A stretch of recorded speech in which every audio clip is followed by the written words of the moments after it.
Well, welcome to our video on the modes of mechanical ventilation, part 1. Why is it part 1? Because we love sequels. Who doesn't love a good sequel, right? Let's think of the Rocky sequels. I loved them all. I hope my sequels are successful. I hope they're not sequels like Jaws 3 and 4. Those were atrocious, man. I don't want to be anything like that. We want good sequels. There's got to be sequels. There's so much to talk about when we go into modes of ventilation, so we've got to take our time to do this justice. That means there's going to be several videos. Now, regarding the YouTube videos, you're going to find that most of our videos are only going to be about 10 minutes in length. Why is that? Because most of us have the attention span of a gnat. Nobody wants to look at videos longer than that, no matter how interesting the topic. If you do, then you can go on to part 2 and listen to the next 10 minutes or so, all right? Now, again, what we're going to do, our goal is to kind of go over the basics of mechanical ventilation, the basic modes.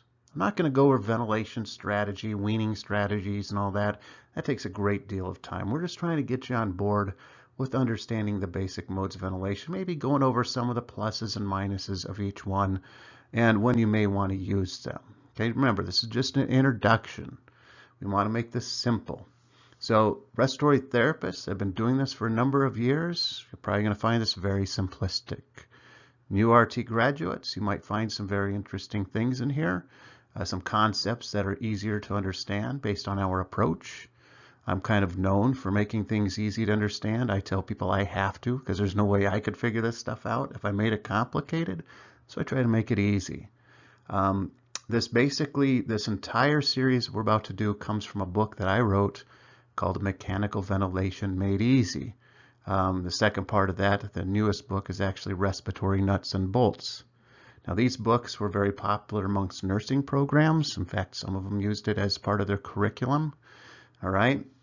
But the reason why I wrote it is because a lot of ICU nurses, they don't need to know the real in-depth stuff, but they need to know the basics of mechanical ventilation so they could engage in proper conversation at the bedside. A lot of residents like to use this as well. Okay, so this is kind of the approach we're going at with it, just introduction. Now, I just got done telling you that this is a complex topic. If you look at this picture here, hey, can't look more convoluted and jumbled than that, right? If you really look at the words in there, you're going to see there are a lot of modes of ventilation that are listed in that picture. In fact, what I did is we looked at the top 5 selling ventilators in the country and listed all of the different modes that each one had. And when I looked at the entire list and crossed off the duplicates, there were basically 40 different names for modes of ventilation amongst the 5 ventilators. 40 different names, man, that's crazy. Now, keep in mind, that doesn't mean there's 40 different modes of ventilation. One ventilator may have a mode that's exactly the same as another ventilator. It's just a different name, and that's because of copyright infringement and all that garbage. So it's basically a different nomenclature. So how much similar they are, I don't know, because then again, you go into one vent, it's got a mode of ventilation that's same as another, and you go in and look at the actual settings. Here comes a whole different set of issues. You look at the settings, maybe even the settings have some different definitions or different terms than the settings on another ventilator. So it even adds more to the complexity. So you can see how this is really going to get kind of convoluted. So to make it simple, what we're doing is we're basically going to talk about the most common ventilator modes that exist, the most common ones. All right, so you may hear some terms that may not be quite familiar to you if you're using certain ventilators. All right, but at least it kind of gets you into the basic ball game. This is kind of like going to the grocery store to buy ice cream. You go and say you want to buy chocolate chip ice cream, and you find 10 different ice cream companies, all of them selling chocolate chip, but some of them might have different names like chocolate chunk or monkey poop ice cream. Yeah, there's probably not a monkey poop ice cream, but you get the point, all right? I mean, who wants to eat monkey poop, right? I don't know. Maybe you guys do. Maybe you're weird. But anyway, modes of ventilation, like I said, same thing, just different nomenclatures, all right? So that's why this gets a little convoluted and complicated. We're going to try to get all this sorted out. It's very simple.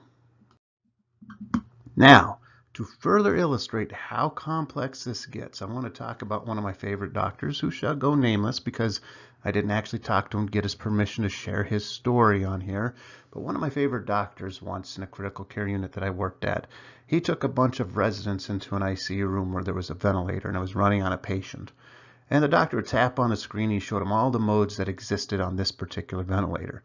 Then what he did is he proceeded to tap on each individual mode and show all the different settings for each mode. Then he'd tell the residents, now imagine this. Imagine you're flying over the Atlantic Ocean on this transatlantic flight, and they allow you to go into the cockpit and check it out. And you go in there and you see all these buttons and lights and switches and knobs and stuff. Now remember, you're over the middle of the ocean.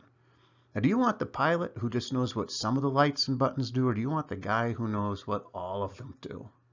All right, now think about that. That's the same as mechanical ventilation. When it comes to someone running the ventilator, you don't want someone who just knows what some of the modes do or some of the settings. You want someone who knows what every single thing does, every little nuance on that ventilator is. They not only need to be able to look at the ventilator, they need to be able to look at the numbers that are coming back from the patient and be able to analyze them. They need to be able to analyze graphic waveforms. A lot of people can't do that stuff. And for most patients, probably doesn't make a difference if you do know how to do this stuff. For most patients, mechanical ventilation is fairly simple and uncomplicated. They're easy vent patients, easy to wean, easy to get off the vent, just like an airplane. Most flights go without a hitch. There's no problem. You're flying, you land, no problems. But it's that time when the flight is going bad, all right, and all those alarms are going off. Same with the ventilator. There's those times when there's very complex, sick patients that take a lot of expertise to be able to manage a vent correctly. This is where the true skill set comes in. So when we get done talking about modes of ventilation, you're not ready to jump in the cockpit during a crisis. You're just getting introduced to some of the basic, most important functions. So with that being said, I don't think that we can really go into modes of ventilation entirely until we start talking about some basic definitions. I'm not going in depth on this. I'm just going to read to you. You're going to see the words I'm going to read to you. Okay, that's boring as all get out, isn't it? But I might have some things to add. First of all, definitions: barotrauma. This is damage to your lungs that are caused by high pressures or volumes. You don't want to create barotrauma on your patient. Does not look good on a resume. All right, compliance. It's basically a measurement of the lung's ability to expand, how easy it is to expand the lungs. All right, so the better the compliance, the easier it is to push air in. FiO2, that's the amount of oxygen that we're going to give the patient. Very important to understand that, because as we talk about settings, FiO2 is one of the most common settings, obviously, how much FiO2 or oxygen we need to give our patient. Now remember, oxygen's bad. We want to keep it as low as possible to get the desired results to our patients. Too much oxygen creates bad results for our patients, something like creating free radicals in the system and possibly creating nitrogen washout, which can lead to absorption atelectasis. So try to keep your oxygen as low as possible to get the desired outcomes. Next, we're going to talk about minute ventilation. Minute ventilation is just the amount of air that is breathed in and out of the lungs in 1 minute. This is calculated as the respiratory rate times the tidal volume. Respiratory rate, of course, how many times you're breathing a minute. Tidal volume is how much breath is going in and out in just one breath. Respiratory rate times tidal volume equals minute ventilation. Peak inspiratory pressure, it's just the amount of pressure, the highest pressure that's measured in the lungs upon the inspiratory phase. This next one's a big one. PEEP, positive end expiratory pressure. We're not talking about PEEP as those little yellow things you eat at Easter time. We're talking about a setting in the ventilator. And this is basically a maneuver that maintains the airway pressure above its baseline. And basically what PEEP does, it helps to maintain recruited alveoli and is measured in centimeters of water. All right, real quick. I mean, I could spend over an hour alone talking about PEEP. But just to try to make this very simple to understand, when we are spontaneously breathing, when you are spontaneously breathing and I'm spontaneously breathing, guess what? We don't exhale all the air out of our lungs, correct? There's always a small amount that's left in there. There's this closing pressure that exists in our upper airways. that closes at a certain pressure that traps that air in our lungs. It's a protective mechanism, so that way our lungs don't completely collapse every time we exhale. That'd be terrible. Can you imagine trying to use the pressure amount of force that would be required to pop open our lungs if they completely collapsed each time? It'd be terrible. All right, so it's a protective mechanism, but as soon as you put an artificial airway in, whether it be a trach or an ET tube, you've taken this protective mechanism away. We can't have that closing pressure anymore. It can't close around that tube. All right, so what PEEP is basically doing is it's mimicking what we have taken away, the protective mechanism we took away from the patient.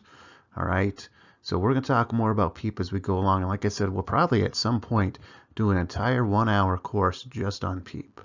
Pressure support, hey, that's just the amount of pressure measured in centimeters of water delivered to a patient during a spontaneous breath. Very simple. Last two definitions we're going to talk about. Hey, we're already going over the 10-minute mark that I promised. You'll get over it. It'll be all right, okay? Respiratory rate. Hey, it's the number of breaths the patient gets from the ventilator in 1 minute. We talked about this a little bit ago. Same thing with tidal volume. We just talked about it. It's the amount of air that's breathed in or out in just one breath. Okay. All right, before I leave, it's time for a shameless plug. I kind of already did a shameless plug when I mentioned my books. Mechanical Ventilation Made Easy, which I really wouldn't recommend getting. I would get the other book called Respiratory Nuts and Bolts, because everything in Mechanical Ventilation Made Easy is in the Respiratory Nuts and Bolts book, and you can find it on Amazon. So just go on Amazon.com, type it in, you'll find it. But basically, the shameless plug, I'm going to, the next screen, I'm going to show you a couple of links you can go to. One of them is a social media page link where we're going to have blogs, we're going to have discussion forums, all of it's totally free of charge. I'm just trying to create a forum in which medical professionals can get involved in and discuss certain topics, educational topics, that can learn from each other. All right, the other website you're going to find is my website where you can take a CEU course. Yeah, our goal is to give as much free information away as humanly possible. All right, but if you want to actually get a CEU approval for anything we give, you'll have to pay for the CEU. I got to make money somehow doing this stuff. So you go through all of these ventilator courses I put on YouTube, go through all those. You can go and get on the website and click on the particular vent class, and you don't even have to watch the video again. You can zip through the whole thing, take the post test, which is required by the AARC, and you'll get a certificate. All right, so if you're watching YouTube videos, hey, that was pretty good, learned something, hey, I think I want to get a CEU for it, go on the website and do so.